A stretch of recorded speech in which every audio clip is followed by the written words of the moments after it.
strategy. That strategy can change during the race without any doubt at all.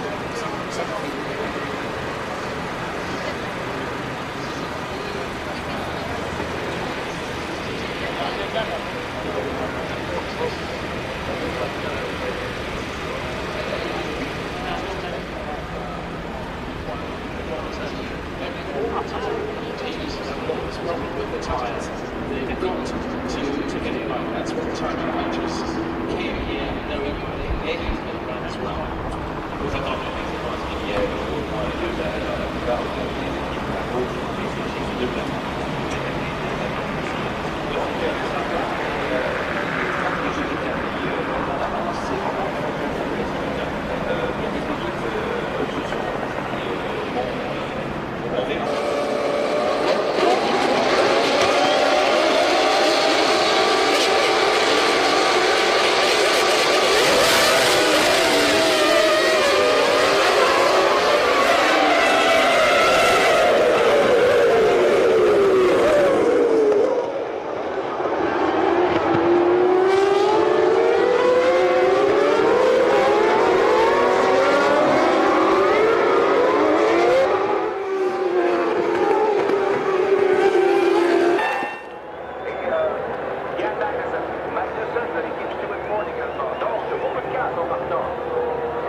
a lot of fuel, and they're playing without their problems, so they should have won the race.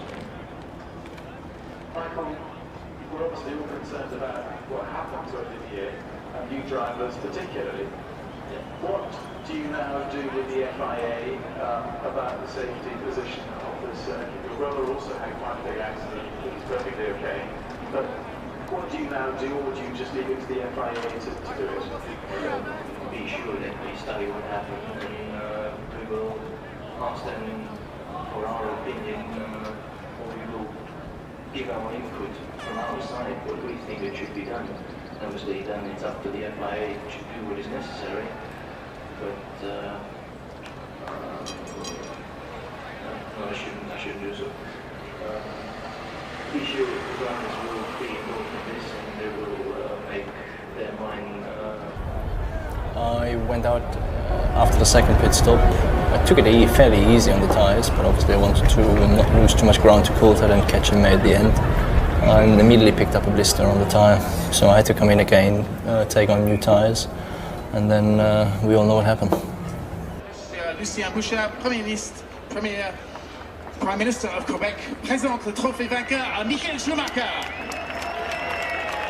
Of course, but I completely follow what Michael said. We all a lot sad of what happened on Panis, and we hope he will be well and back in the car very soon. Of course, for the teams, it's always good to bring 6 points, and it's what it happened today, so that is okay. Jean Alesi. Second place for Jean Alesi. Roger Pierre. Yeah, big results, and this was my target for this season, so it's incredible for me. I'm very happy, but I'm not very happy for Panis accident.